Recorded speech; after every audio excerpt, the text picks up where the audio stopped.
Hello, beautiful alchemist. Welcome to Reiki Radio. I am your host, Yolanda, and today we're going to talk about the importance of your connection to your intuition. This is actually something that has been coming through very strongly lately. Why it is so beneficial for all of us to come into deeper recognition of our higher guidance, our ability to be intuitively guided, and how our intuition really is in support of and is meant to work with our analytical minds. So I met this woman about a year ago. Her name is Tonya Gonzalez, and she is just such a beauty. A lot of her work, though, is focused on her psychic ability. She also provides bibliotherapy, which we will talk about.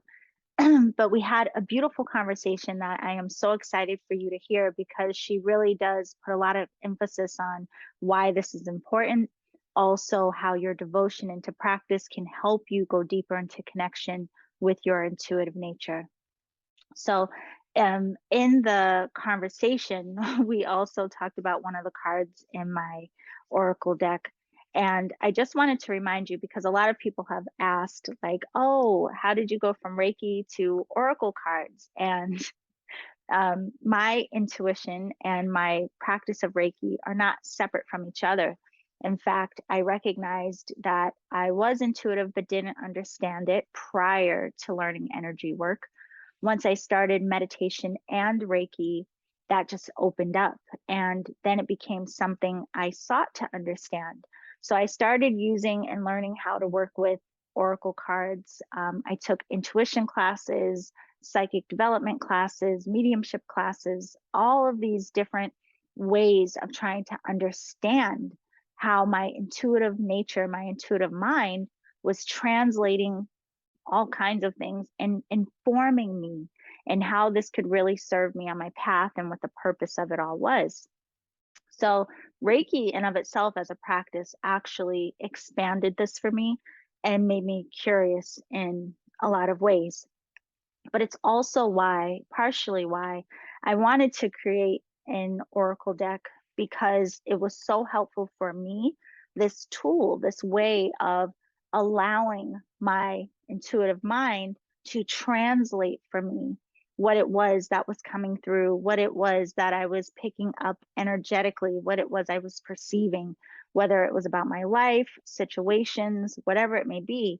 All things can be read, understood, and translated in all different ways. It's just like your senses. You have five physical senses, but we also have non energetic sensory.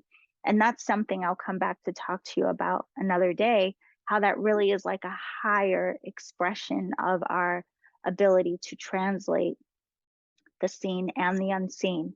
But the cards for me were a great tool and still are a great way of learning to communicate with the intuitive mind, translating what is coming through intuitively.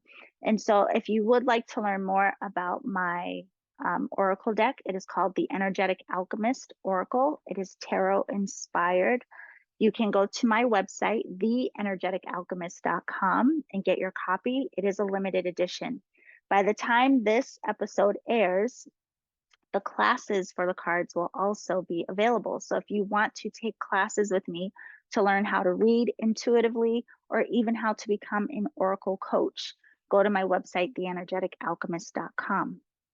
Now, on the other side of this conversation, I'm sure you're going to be even more intrigued about your intuition and your intuitive ability.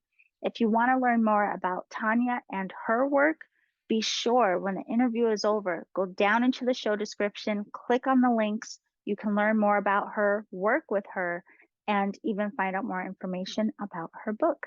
So I hope you enjoy this conversation with Tonya Gonzalez, and I will see you on the other side.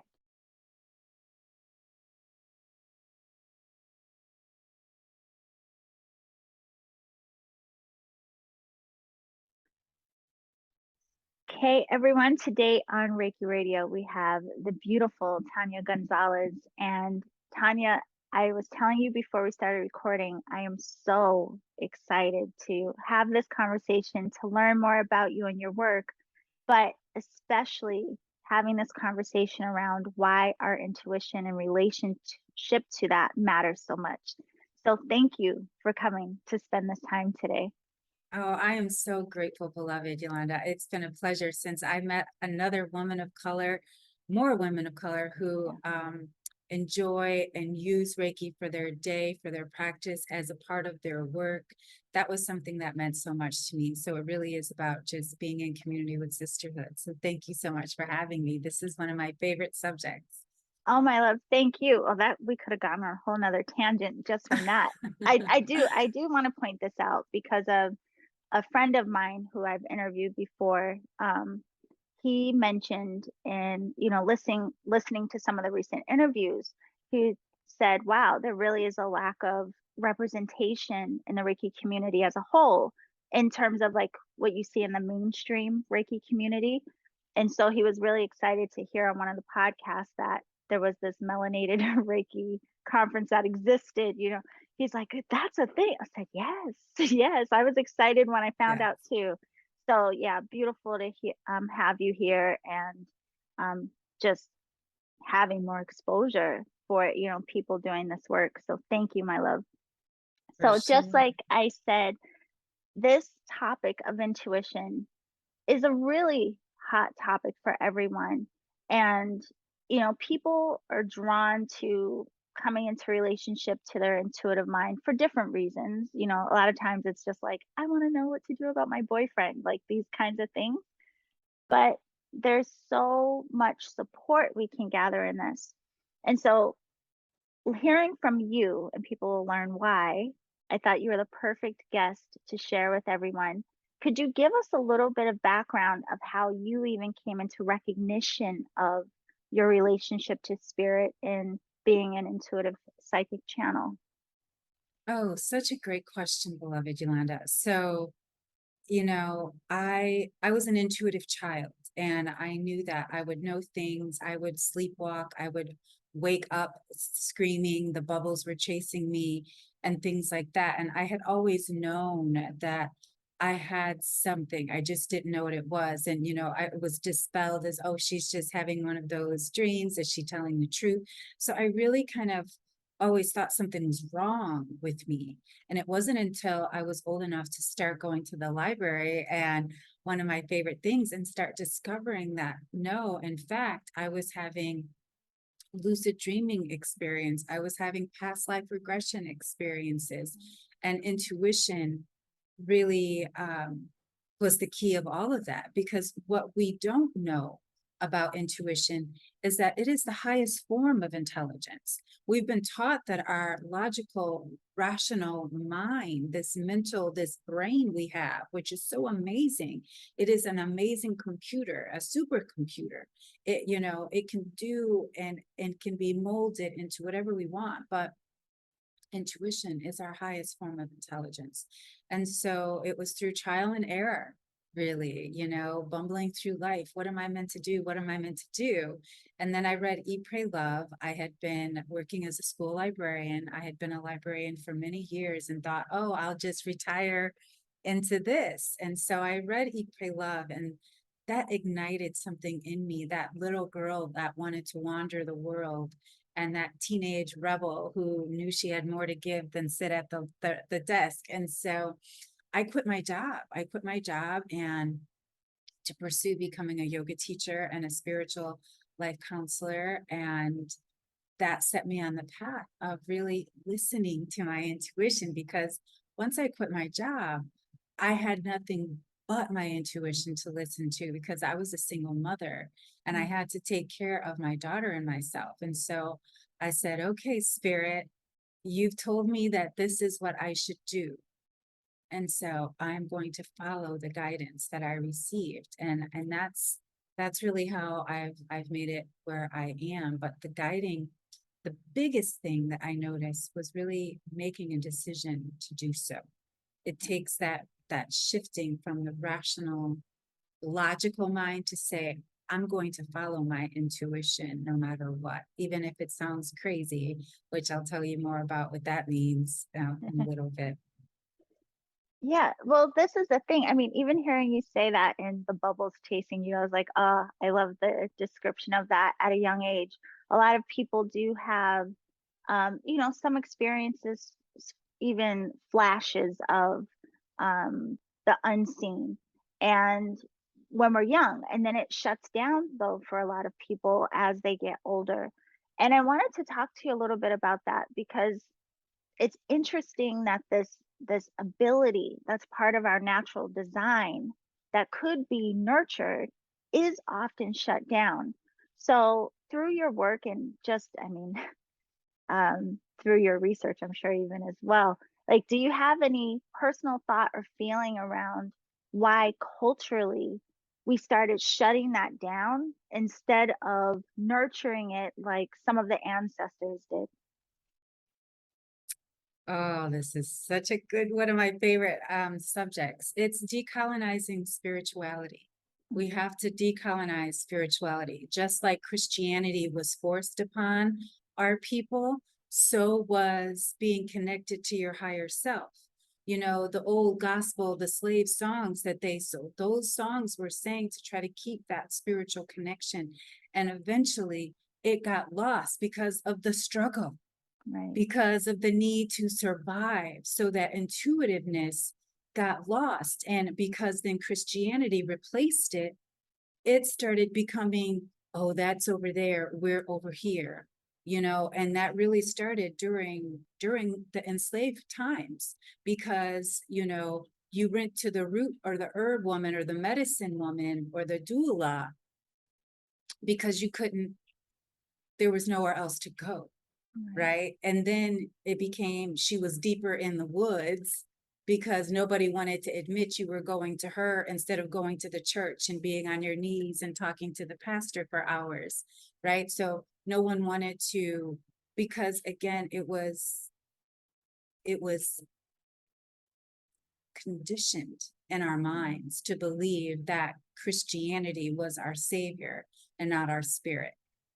Christianity and our spirit are two different things. And that was where the distinction, and especially in the Black and Brown communities now, we've been told that our intuition is crazy, that, oh, you're just being crazy. Even words like lunatic.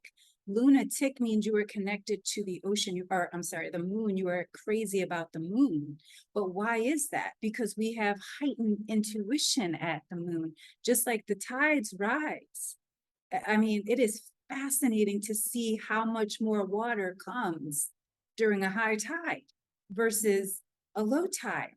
And that's exactly what happens with our emotional selves. And so we do become more heightened in awareness of our intuitive self, of our emotions, of our inner depths during a moon phase.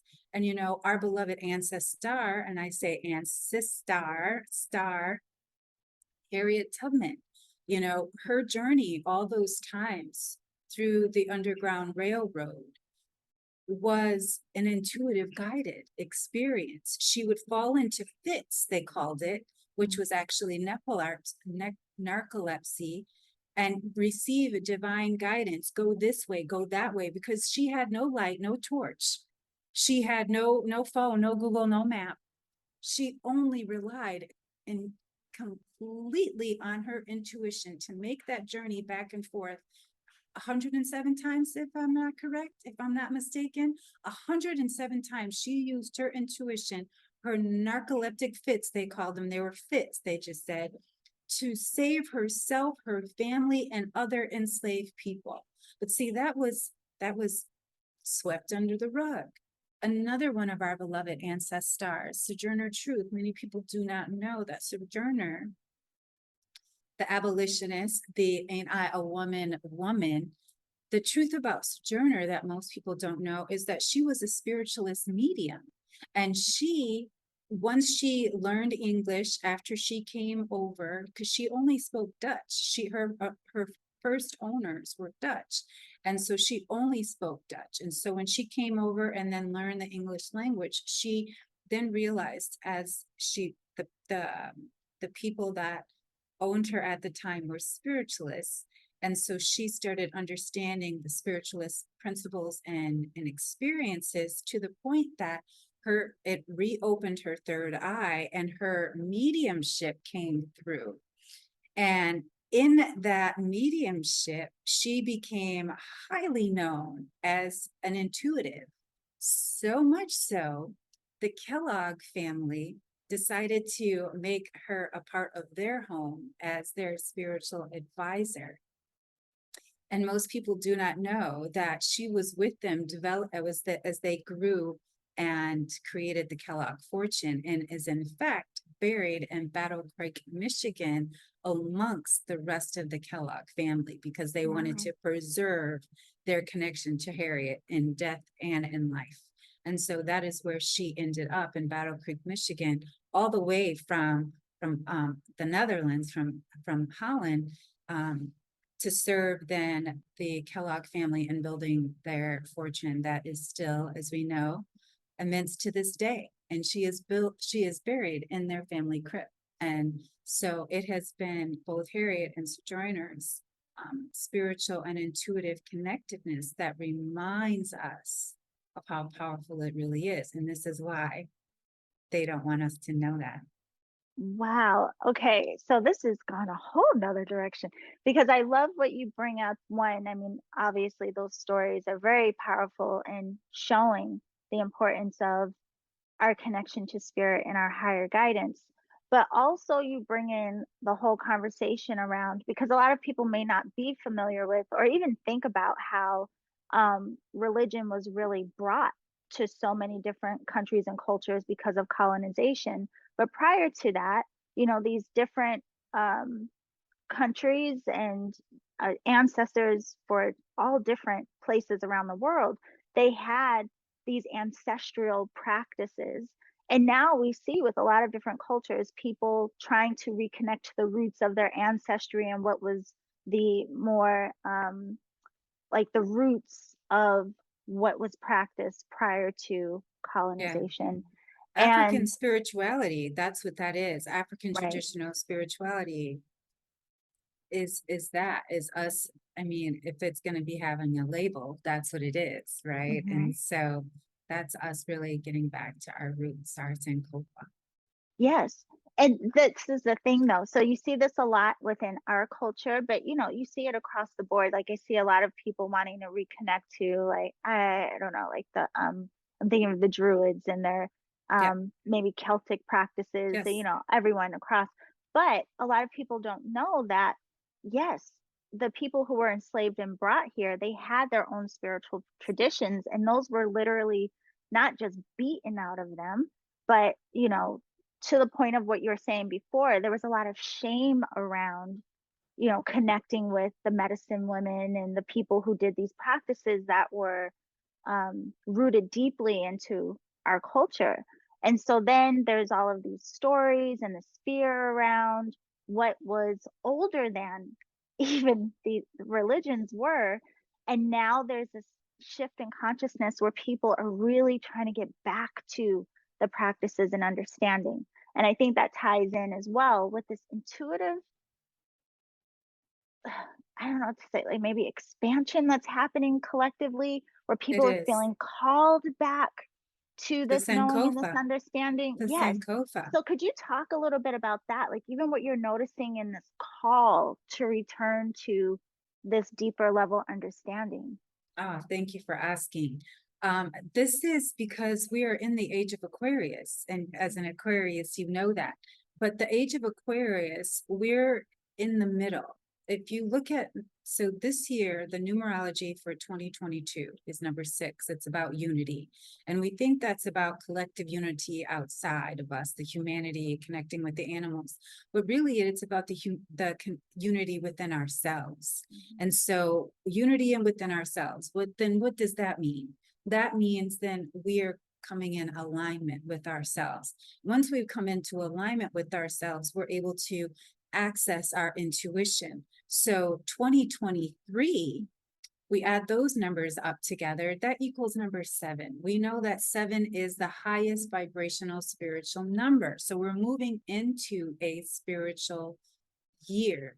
And what is the highest level of intelligence? intuition. So we're moving into an intuitive year, and most people don't recognize that. And with tomorrow's equinox, we will feel that even more, because we're being prepared. That call that people are, because we are being prepared by the planets, by the, what I call our angels and our ancestors. We are being prepared to recognize that our intuitive intelligence can save our lives, because we're living in uncertain times, just like many of our ancestors did. And I'm talking about our ancestors before the enslavement times. Right. I'm talking about our ancestors from Kemet, from the ancient lands, who knew, oh, based on what they saw in the sky, it was time to move.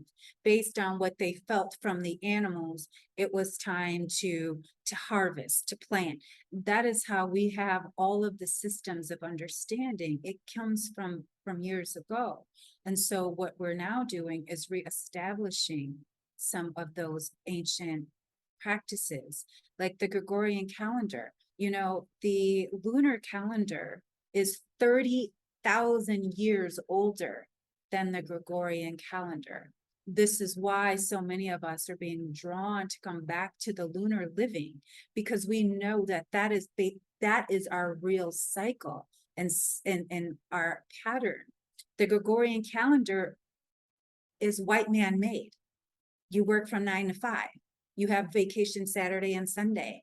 We've based centuries of our life off of this calendar that does not serve our people, that does not serve our consciousness. It doesn't serve our well-being at all, which is why in 2020, a year of 4, we had to come together and recognize that, wait, this isn't working. And so we had to come back into balance. And so 2021 then, a year of number 5, was a choice point. Either we're on this side or on that side. And we're starting to see it's not a division, it's an awakening. There's those who are awake and those who are asleep. And those who are asleep will continue to have a much more difficult time than those of us who are awake. Because those of us who are awake are ready and have been preparing mentally, physically, spiritually, and emotionally. Those who are asleep, they're going to have a wake-up call. What do I do?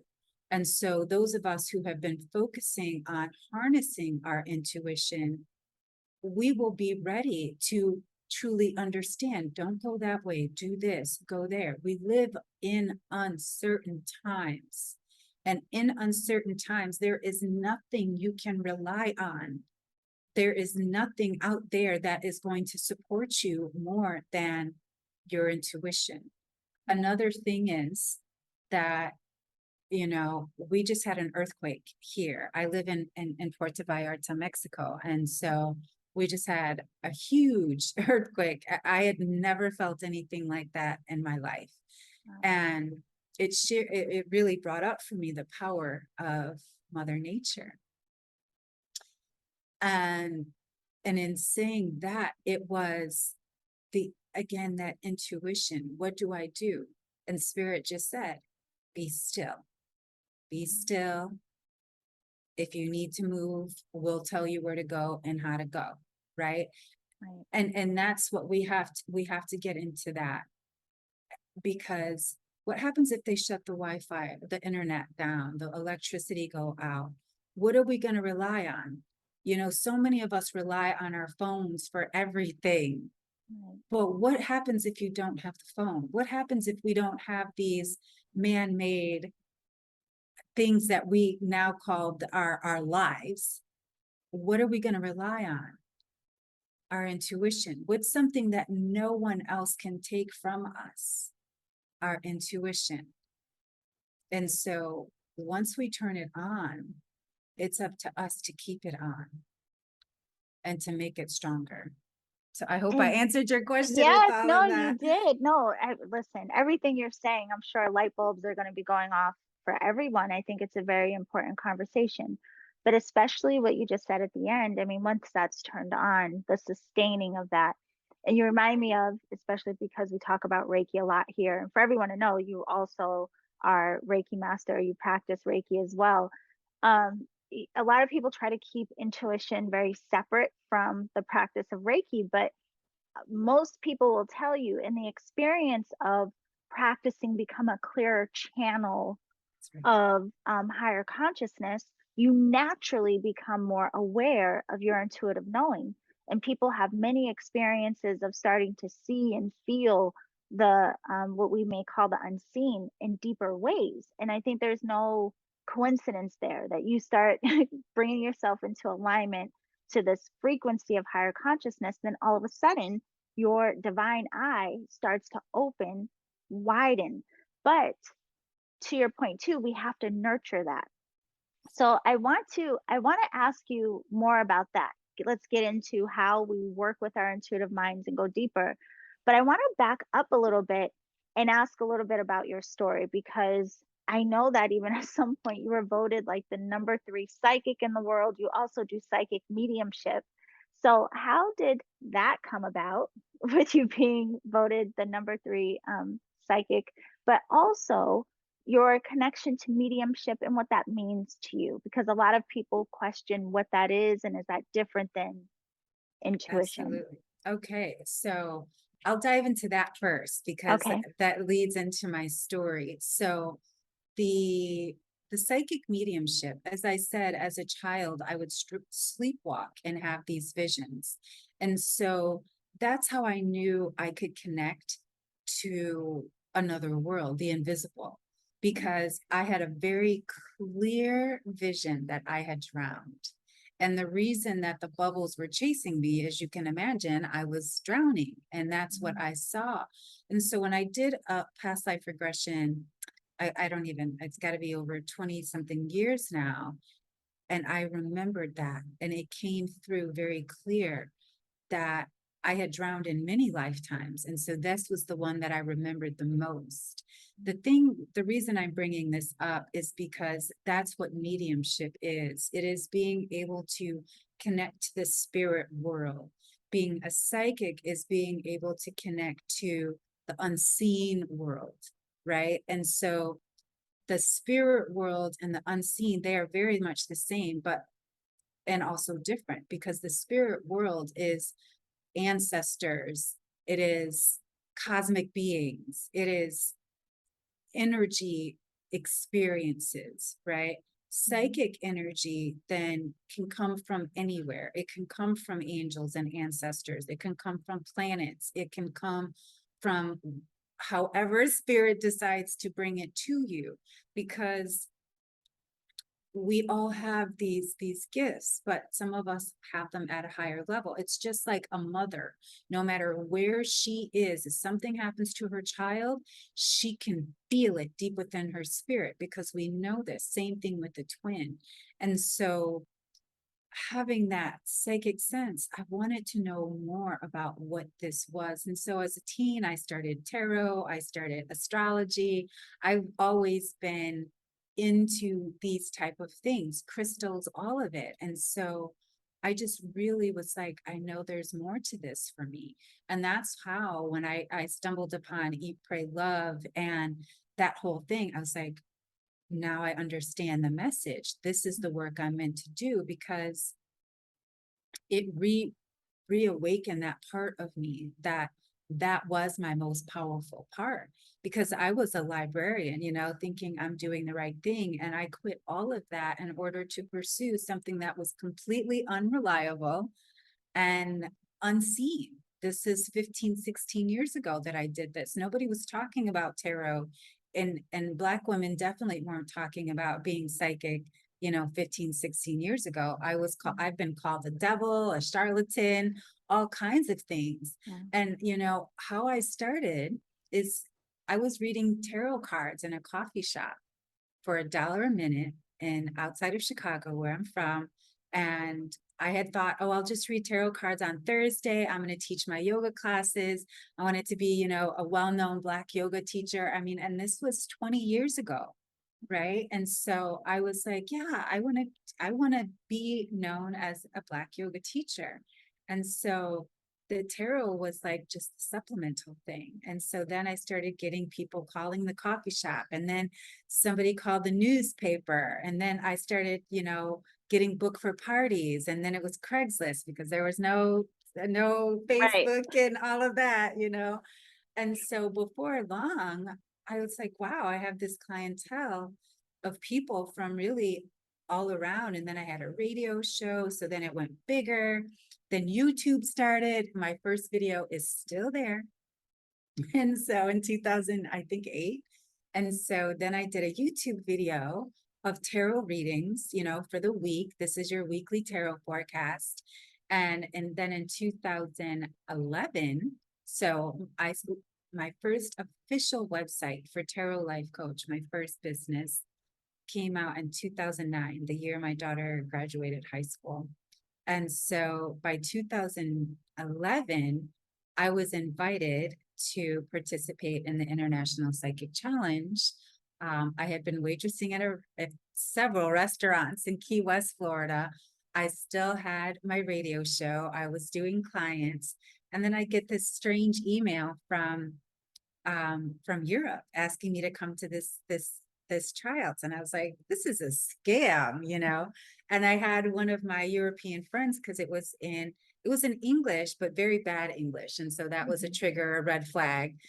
But it was also, you could tell it had been translated from this language I had never seen before in my life. Turns out it was Ukrainian. And they invited me. And I said, if you're serious, I sent them a message back during my work break. Please call me right now. And within 5 minutes, they called, and their worst English, we would love to invite you to participate in this psychic challenge. And so they flew me from Key West to Kiev, Ukraine, and I did a tryout. And then I was selected to participate in the TV show. Wow. Wow. Yeah. There's So, so many yes. things from what you shared, babe. So, like, two of the things that really stood out was even through everything that you were doing, you were still nurturing that relationship to Yes. spirit and your intuitive mind, from doing the tarot readings to, like, it's no matter how your life was progressing and evolving, you were still doing something that kept you into that flow of connectivity. But I also love too when you talk about being a librarian and then, you quit and you go on to how you're intuitively guided. But it's interesting to see how that actually expanded for you, because one of the things we haven't said about you yet in the work that you do refer to yourself as a bibliotherapist. And so could you share a little bit with people what bibliotherapy is? But then it seems like an evolution from, like, yes, I started as a librarian. I always want to say like a wisdom keeper, like Yes, you that's you're exactly what I connected say. to the wisdom, and then it expands into something different and bigger. Yeah. So could you share how that it wasn't just like that part of your life fell off? You still love books and the Yes. wisdom that's been written. How did I that come love into that your you work brought that now? up, because that's something that I've really just recently brought in after 10 years of coaching and teaching and having retreats and all of this. I said, I want to get back to what I really love. And I've always shared bibliotherapy with clients. And so bibliotherapy is using books really as an apothecary, using books as Mm, medicine, because there is so much wisdom in there, which is why for us as Black and Brown people, we are so thirsty for this knowledge because it's been stolen from us. And so that's why I said, then as a librarian and as a psychic and intuitive, I need to be able to call in that wisdom in order to share it. And yeah. so bibliotherapy is really just supporting people very much like regular therapy, spiritual counseling, and then recommending books or passages or prayers or whatever it is, the written word that supports us, especially again as Black and Brown women, where the ability to read and write was once illegal. And Right. so for me, bibliotherapy is an ultimate resistance, again, to what we were told we couldn't do. And so bibliotherapy also, very much like bibliomancy, is when you open a book and just say, Spirit, guide me. What am I supposed to find? What am I supposed to read? It is that trusting and that knowing that no matter what page it turns on, there is a message for me. And many of the books that we read, a lot of people, oh, Oprah's favorite. And oh, it was great. Oh, I loved it. But there's thousands of other books that didn't make it to Oprah's list that you might need an author that you're not familiar with because it's not the bright, shiny ones. And I always tend to, of course, support Black and Brown authors because we're underrepresented. And so that's important to me as well. Wow, that's really, really powerful. And I'm so glad I didn't forget to ask you about that, but everything you're sharing brought me right back to it. So I want to ask you about this too. I think you have made it very clear in a number of ways of why our connection to our intuition and spirit is so important and how vital it can be on our path. You also mentioned with the changing of this world and like what is it that will guide us, and I have to say, Tonya, prior to what happened in 2020, everything just prior to these recent, I don't know, however many years it's been, Years, 10 years or yeah, so. Yeah, right. yeah. A friend of mine and I, we kept getting like this guidance of, make sure your energy is strong, make sure your mind is right, make sure. And we were like, why are we getting messages like this? And then we see how things have been playing out. But it is very interesting again that so many are being guided back in this return to spirit, this return to home, this return to earth and nature. And a lot of people are questioning, like, I don't know why I'm feeling drawn this way. I don't know why I'm being pulled this way. But to your point, it's like, again, I always like to say we're designed for this. So we're just nurturing what has always been. But could you talk a little bit about the connection, the difference between, like, we all have, we can connect with our angels, our guides, our guardians, but there is this like rising again of people really wanting to be aware of their ancestral connection. Can you talk a little bit about working with ancestors, how that supports us, and any tips for people who may feel that calling? Oh, yeah. Well, working with our ancestors, that is a part of our intuition. You know, we know that water is we're made of water. And many of us, our ancestors have passed in the water, and water holds memory. And so our ancestors, they're ignited through our blood, remember, because that's our DNA. That's how they know who we are, through our DNA. And so they're they're igniting within us because they can feel and see and know what we do not, right? And so that calling is our ancestors saying, wake up, pay attention. We are guiding you. We are telling you, do this, eat this, go there, don't go there, for a reason, to see if we are paying attention. Let me share a story with you. The first one of the I was in California. I was about to do a presentation, and it suddenly started pouring raining. Now, at this time, I was still drinking alcohol, which I no longer do. This was over 7 years ago. Um, and so I was at this hotel about to do my presentation and it started pouring raining. So it was like a no-show, like nobody came, right? Because nobody likes to come out in the rain, especially in In California. California, right? Exactly. And I didn't know that, right? So I'm all excited. I'm doing my first presentation in California and nobody really shows up. So everybody's leaving for lunch and everybody's going to Wendy's because it's right on the same side of the street as the hotel. So everybody's like, yeah, I'm just going to Wendy's. I don't eat Wendy's. I don't eat fast food. And so there was a cute, like, sit down, not a name brand restaurant across the street. And I was like, it's across the street. I'm cute. I got my heels on. It's pouring rain. There's 4 lanes of traffic. The stoplight's down there. It's like, spirit, if you want me to go into that restaurant, it's going to take a miracle. Like, I'm going to need to just jump across the street. I don't even have an umbrella. Let me do this. So I walk outside and the guy at the door is like, oh, here, take the umbrella. I was like, all right, check. All right. So then I was like, spirit, if you really mean it, I'm going to be able to just leap across like a deer across these 4 lanes of highway in my cute shoes. I will open the door. There's no cars. The light is red over there. So I'm like, I'm going to take a chance and just do it. So I leapt across the street, walk into the restaurant. I'm like, okay, no damage done. And I'm like, how my budget? This is a real restaurant with a menu. How am I gonna? I was like, I can order a soup and a salad at least and a cup of coffee.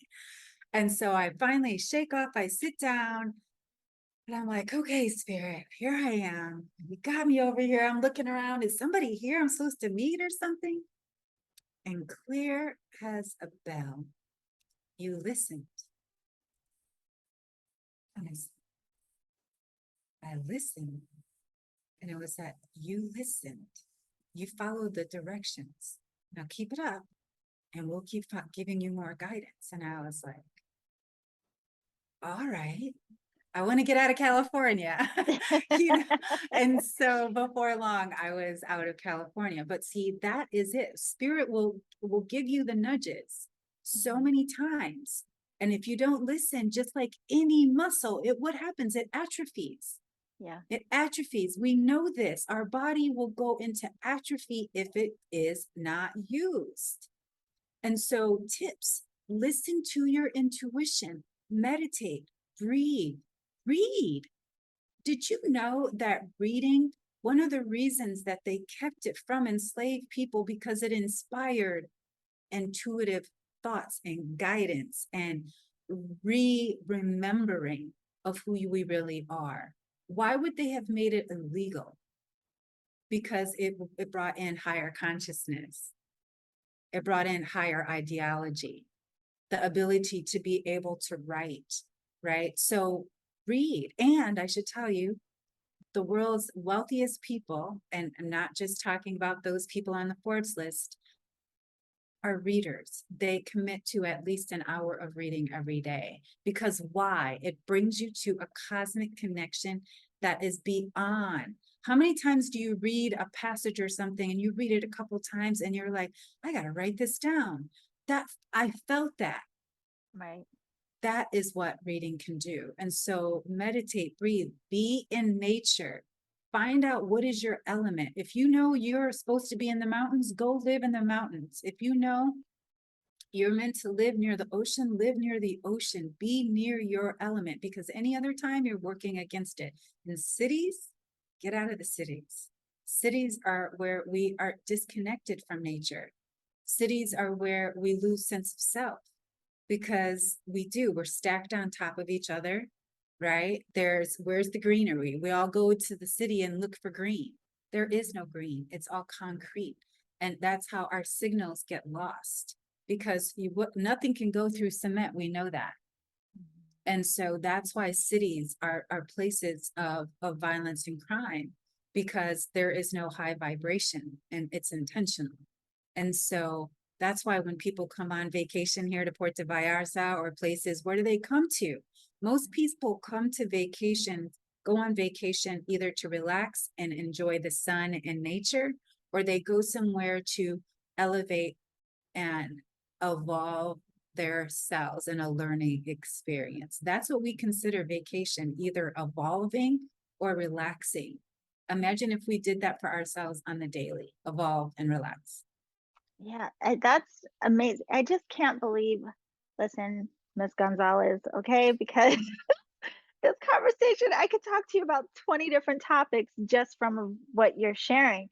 So, one of the things when you're talking about reading, and all I could think of was like, yeah, even the way it activates the imagination and the visuals that come in and the stimulation of ideas and inspiration just from reading a book. But the way that that third eye is so activated by the way we're processing and visualizing as we're reading. The other thing that you said when you were sharing the story about the restaurant is it's funny because we often go into this like tug of war with our intuitive calling, right? We get some intuitive insight and our analytical mind goes, that doesn't make sense. No. And we completely deconstruct it, pull it apart, and don't follow whatever that signal was, whatever that message was. And so, like I said before, you you share in your story ways that it sounds like you just have always been connected to this intuitive resonance for yourself. Are there ways that you have found that really support people in just coming into that simplicity of, okay, I'm going to trust? Because you mentioned, meditation and these different practices that help us, but a lot of people, they open up, but then they doubt. So what is your encouragement for us to just try it? Movement, movement, Mm, movement, because our bodies do remember. And so movement also. And yoga, because again, it's about that breathing, it's about that meditation. I know I don't expect everyone to sit in Nam Myoho Renge-kyo for hours, but it's just like when you close your eyes and you see nothing, meditation is nothing but that pause in the gap. And so learning how to really breathe, we breathe to stay alive, but there is a deeper breath that cleanses us, right? In spirit, it's spirit too. That means to breathe. And so, the doubting comes only because the imposter is running things. And so that's the difference. So there's the intuitive and there's the imposter. When you're listening to the imposter, it's going to be full of doubt, right? And you can think of the biblical story, the doubting Thomas, right? The story that, he was able to walk on water and then he looked back and then he went, he sunk and Jesus had to pull him out of the water, right? Well, that story, the doubting Thomas, what that is really about is he was in faith. He was knowing he was being guided. He was like, I can walk on this water. I'm not thinking about walking on water. I am being guided by spirit. But again, just like Ruth in the Bible, who had to turn around, she turned into a pillar of salt. Thomas had to see, was everybody seeing? The imposter came in. Was everybody seeing? Look at how great I am. And spirit said, nope, you started thinking about yourself instead of following the guidance that we were telling you. And so that's truly what it is. We have to remember, as I said, it will be atrophied if not used. The food you eat, the things you think, the words you say, the acts you take, the clothes you wear, the smells you wear, the products you put on your body, all affect your intuition, which is why every single thing out there on the market is to dull and deny it. Alcohol. I had a serious problem with alcohol. I'm not saying as an alcoholic. However, I knew I had an issue and I decided and I made it a very clear claim, Spirit, I know you've been trying to tell me something for a really long time and I'm willing right now. I'm going to decide right now. I never want to drink again. I never want to drink again because I know that you've been telling me that I am a clear channel. And if I take this leap, not a 20-day or a 30-day detox from alcohol. If I take this leap and go all in, there is something bigger and better for me waiting. And so, again, it is not easy to do. But I said, I'm all in, Spirit. Show me the way. I do not know how to be in this world without alcohol. And so, Spirit, again, just took it from me so much that I never even thought about alcohol ever again because I asked for it genuinely. I am done with this experience. I'm asking for my truth. And that is what happened. And then my intuition got 10 times stronger.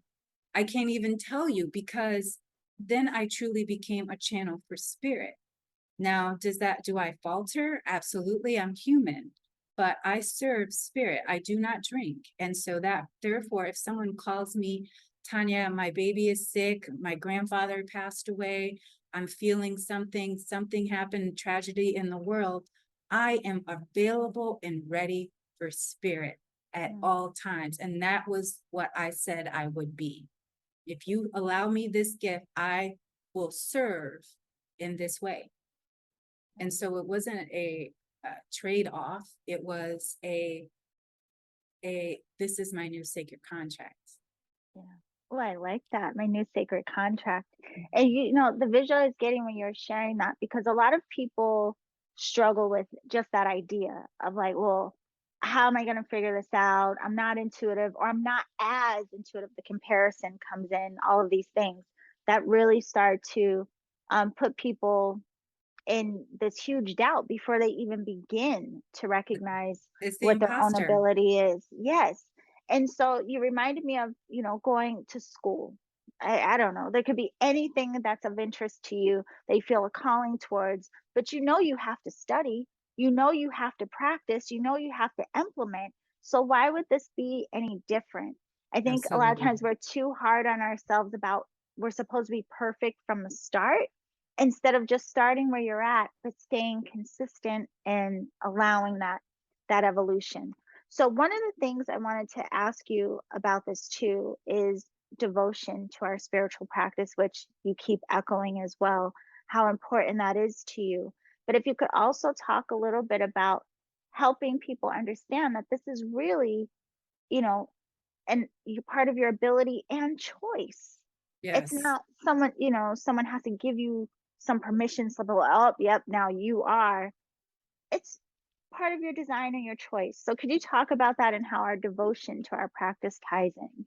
Absolutely. So, you know, there's this society that we live in, the instant gratification. Oh, let me light a candle, pick some tarot cards. Here's the answer, everything I need right here. That's not how spirit works. Just like you can't go to the gym tomorrow and lose 20 pounds. Oh, I want to lose 20 pounds to fit in this dress. No, you got to go for a couple of months. You got to Right. be devoted to get into that dress if that's what you're asking for. And so, no, you can't just, oh, let me get a tarot reading, it's all figured out. You have to show up for spirit if you want spirit to show up for you. Yes. And that means, what is spiritual practice? And this is what so many people get caught up in. They think, oh, I have to spend 2 hours in prayer mode. No, it means lighting a candle, saying a prayer. It is doing that every day without fail, to spirit, to your ancestors, to whomever you decide, but being devoted to it, because that's the thing. We give up on ourselves. And if we give up on ourselves, then how can we expect spirit not to? Mm. How can we expect somebody else to give us what we won't give ourselves? We're asking spirit for a whole bunch of miracles, but we're not willing to do anything until after we get the miracle. That's not the way it works. Spirit is not Yes. Santa Claus. And that's the thing that Christianity has made so many people believe, that there was going to be some great day that we're all going to get some big surprises and all be well and wonderful in the world. No, we have to be well and wonderful in ourselves for there to be a well and wonderful world. Yep. And that is what spiritual practice reminds us of, that it is a practice, because every day there is something out there trying to tell us who we're not. Mhm. And spiritual practice is the only place that reminds us, oh, yes, I am. This is who I am, not what they say, not what he said, not what none of that said. This is who I am, which is why, again, that spirituality was considered so woo-woo, so out there. Because, and isn't it interesting, they considered it out there, and yet it was out there that was creating all of the issues, right? Because there's this conspiracy about us reconnecting to our spiritual selves. Because imagine, our ancient Egyptian brothers and sisters, they didn't have TVs and telephones. They were studying the stars, which is why they were advanced thinkers. We are sitting here watching Netflix. We need to be studying the stars. We need to be looking at what is happening within us and around us, not the people and the stuff.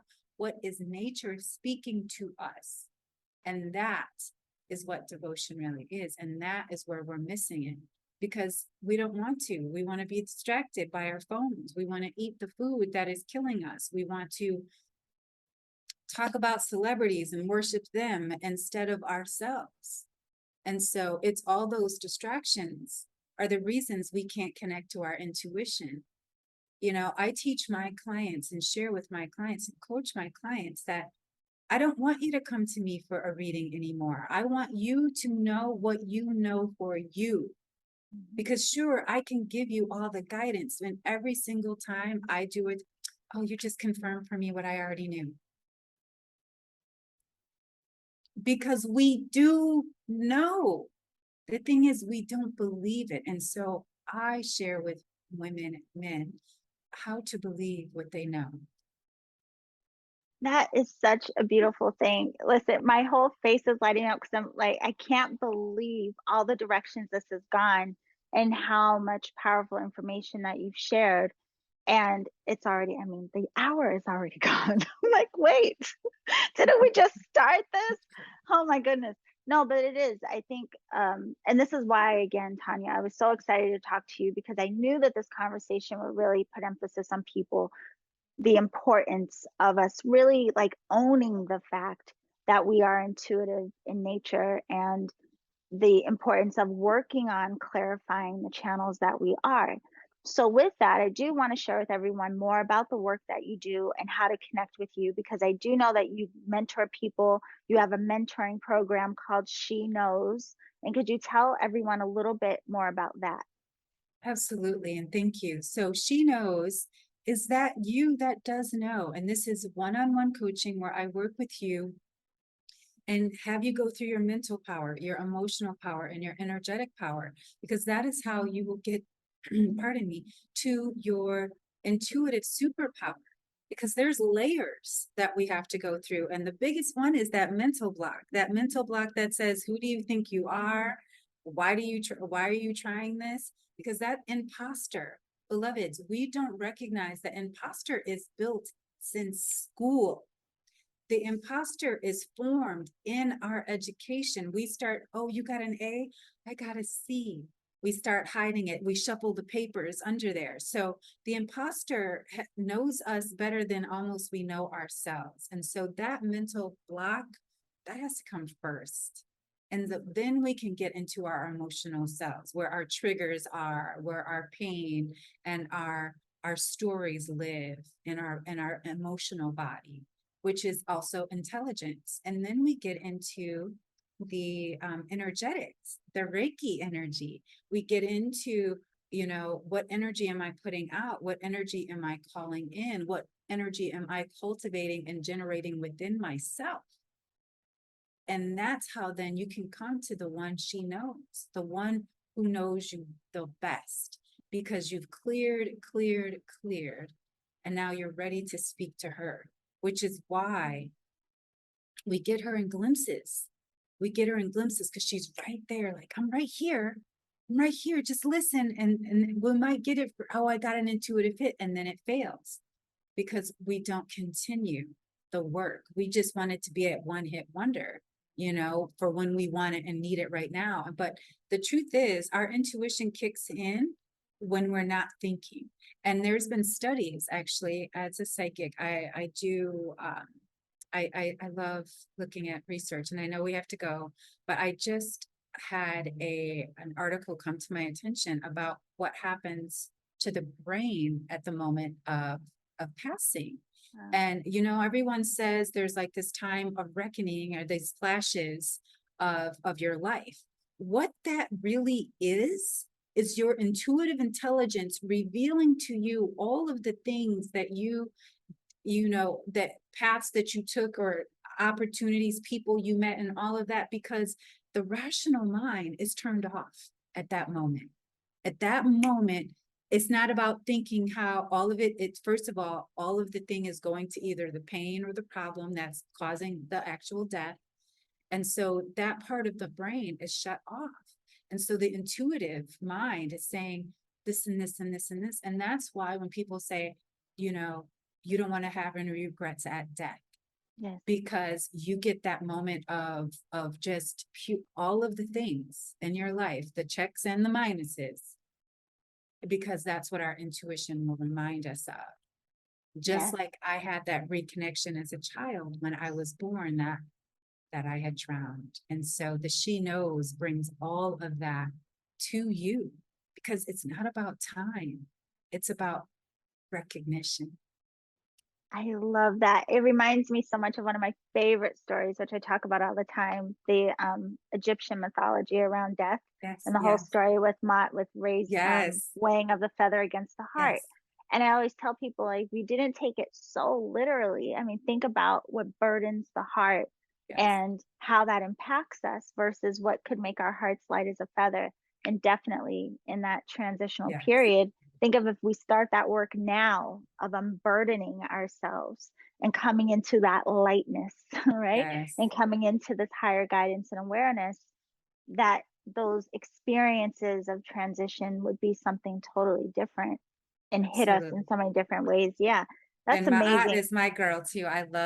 I every birthday I come back to the 42 spiritual laws of Ma'at Mm, to anchor it in every single year. yeah. Because yes, we must live by some spiritual rules and the laws of Yeah. Ma'at, which are based, were stolen and used in the Bible and the Ten Commandments. You know, Yeah. I could go on about the historical things, but I won't. But yes, I know, that's what I Ma'at, was thinking, like, honey, we have to have an after show or have you come yes, back yes, because yes, again, yes, I mean, there's just so many things we could talk about based on what you shared. But speaking of that and her, that's why in my oracle deck I have a card called Feather yes, that is yes. a nod to her, And and I it is can't wait to get it. the I can't wait Justice to get your card. deck. Oh, I can't Yes, wait to send it to you, my love. yes, But yeah, that's where that card comes from. But anyway, you did mention before that you live in Puerto Vallarta. I didn't realize we're so close because, I'm in yes, San Diego. Yeah. But you next year are planning to have some retreats and offerings where people can come and just like you said, I mean, relax, but also learn. Yeah. yes. Kind of go into these beautiful healing spaces. So, what is the best way to connect with you, to contact you, learn more about your work, all of the things? Well, first of all, my website at www.tarotlifecoach.com. I'm on Instagram and Facebook as the Black Psychic Librarian. And of course, you can email me at tarotlifecoach@gmail.com. And so, yes, we love hosting Royal Reset retreats. It's an opportunity for you to come and get some of the miracle healing waters of Puerto Vallarta, as well as learn really how to evolve using water magic, using nature magic, using all the elements to support your royal reset. It is something I absolutely love to do, and to see a transformation in somebody in a short time during a vacation or retreat is so amazing. So thank you for allowing me to share that as well. No, of course, my love. And I want to let everyone know too, like if they go to your Instagram, the Black Psychic Librarian, which I love the name. I was like, wait, what? This is like part of the reason why. Now having this conversation with you, it makes all the sense in the world. But if people go there and click on the link in your bio, I mean, there's Yes, so everything much is there. information. Everything is there.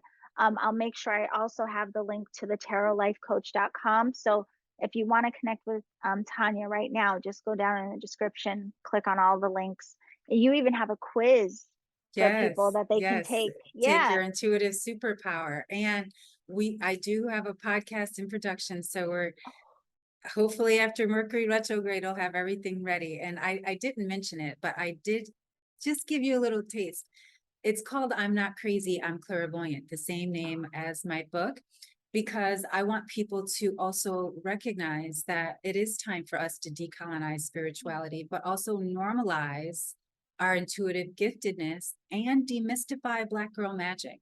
Because there's so many stereotypes about Black girl magic, but as I shared about Harriet and about Sojourner, there's Marie Laveau. There is Mm, Pamela Coleman Smith, who helped create the original, terrible. not the original, but the one of the most popular, tarot decks. All of these women were women of color seers, psychics, and Mhm. intuitives.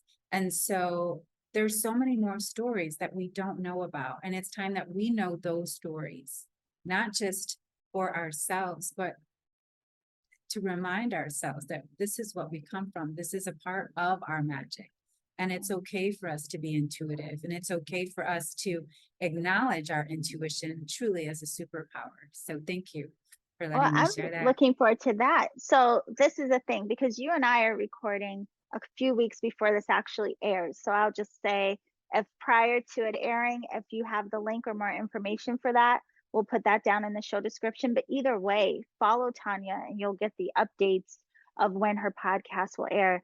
And you're making me think as well, speaking of the nature of your work and what you do, this is why it is so important for us to read. And you pointed to this earlier in the conversation, not just the books that are known as the most popular, but really doing some research and finding out what's out there that we may not be aware of. Because even when you bring up Madame Laveau, like I'm like, well, yeah, if I never went to New Orleans, I probably would have never heard of her, right? And so, yeah, I mean, just so much in this world we live in right now, we have access to a lot. And it's just a matter of looking, digging, going deeper. And Well, there's so that's much where I book. come in because you don't have to go digging. I'm the Black Psychic Librarian. Oh, I oh can help yes, you find it. I can help you find it. of I don't course. want you digging. That's my jam. So, I create cosmically curated bookshelves for families, for homes, for businesses, because when you have a bookshelf curated for you based on your cosmology, based on your birth sign, based on your moon, based on your personality, you really will get a whole complete shelf of books. And it's one of my favorite things to do. I started doing research when I was in college. So it's been one of my absolute favorite things to do. And looking through all the different booking journals, I love selecting books like that for my clients and creating these lists of amazing bookshelves and things. And so, Wait, do you have yes, another minute to, because I want you to yes, take a breath and really tell us about this, because this is yes, amazing. Okay, so people, when you work with them, so is this based on their birth chart or what, like what yes, you yes. bring it in and then you A part of please the tell us she more. knows. Yeah, a part of the she knows is I do share bibliotherapy.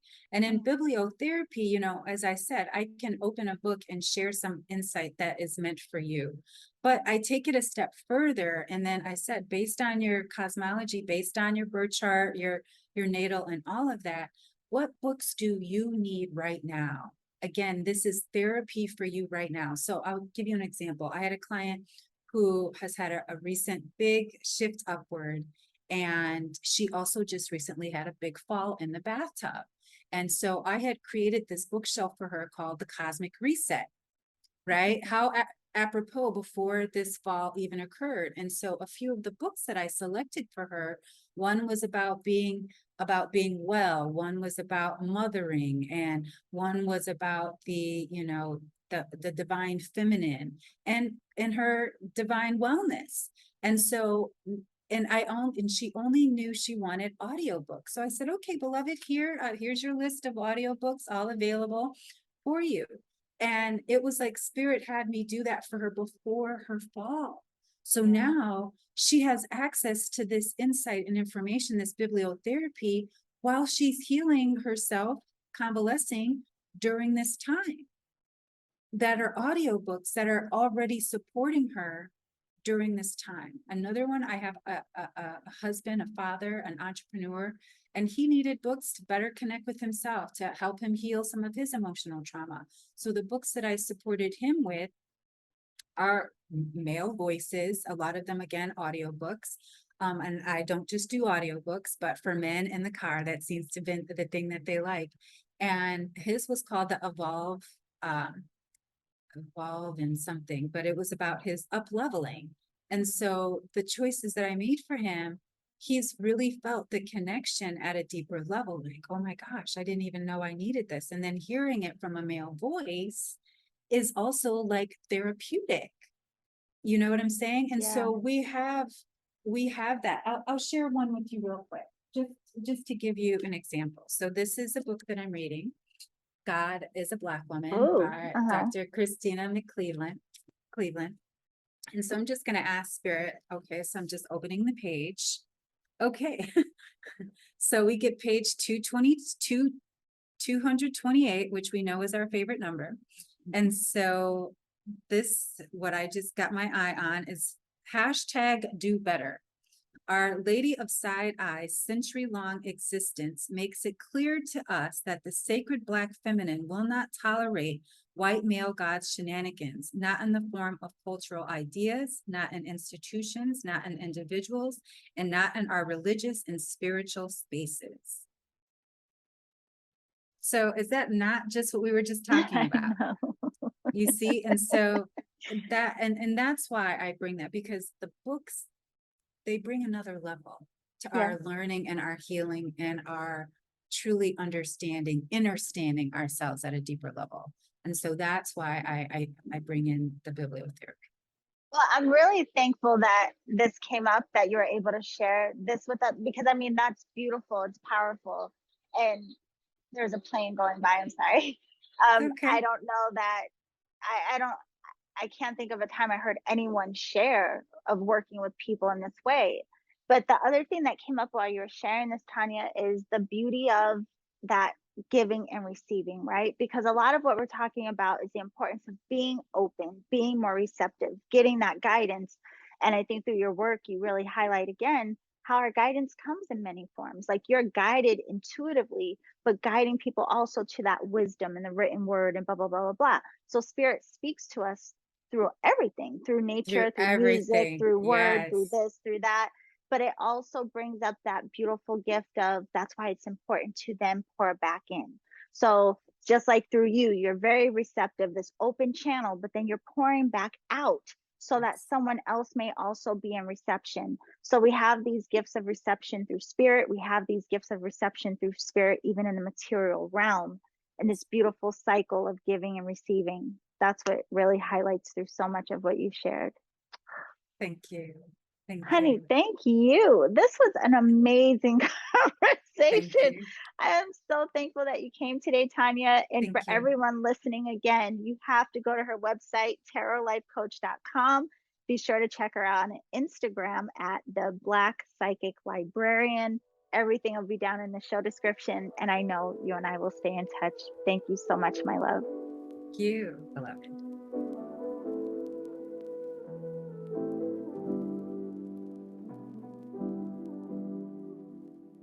Okay, beautiful alchemist. I told you that that was going to be an interesting, very powerful conversation.